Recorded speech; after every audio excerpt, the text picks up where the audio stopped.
Hello, আসসালামু আলাইকুম YouTube চ্যানেলের বন্ধুরা, কেমন আছেন? আলহামদুলিল্লাহ সবাই ভালো আছেন।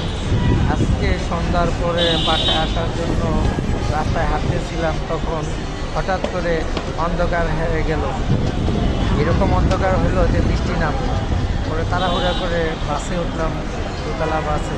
তারপরে দোতলায় গিয়ে বসলাম, তারপরে এই ভিডিওটা করলাম। সাদাতপুর বাসতলা থেকে ভিডিওটা শুরু করলাম, সাদাতপুর পর্যন্ত। দেখেন কী পরিমাণের রাস্তাঘাটে কী অন্ধকার হয়েছে। সিধা সিধা বৃষ্টিও পড়তেছিল, লোকজন কীভাবে দাঁড়ায় এসে দেখে ওই দোকানের সামনে যে সব ফুটপাতের যত দোকান যারা আছে সবাই বন্ধ করে রাখছে, সবাই ট্রেলার পাঞ্জা রাখছে বৃষ্টিতে যেন কাপড় কাপড় না নিয়ে যায়। তারপর আমি আর কী করলাম, বাসে বসে দেখলাম রাস্তায় অনেক জ্যাম ছিল।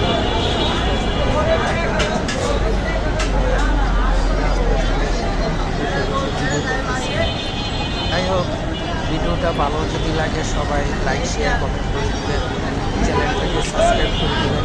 আমিও বন্ধু নতুন আপনাদের মাঝে, আপনারাও যারা যারা নতুন আছেন আমাকে সাপোর্ট করবেন, পুরানরাও সাপোর্ট করবেন ইনশাল্লাহ। আমিও সকলকে সাপোর্ট করার চেষ্টা করব। আসলে কি ভাই, আমি কী করবো, বেকার বসে রয়েছে, তো তার জন্য এই ভিডিওটা করলাম। করার পরে ইউটিউব চ্যানেলে আপলোড দিয়ে দিলাম। সবাই যদি এই ভিডিওটা ভালো লাগে, আশা করি সবাই লাইক শেয়ার করে দেবেন।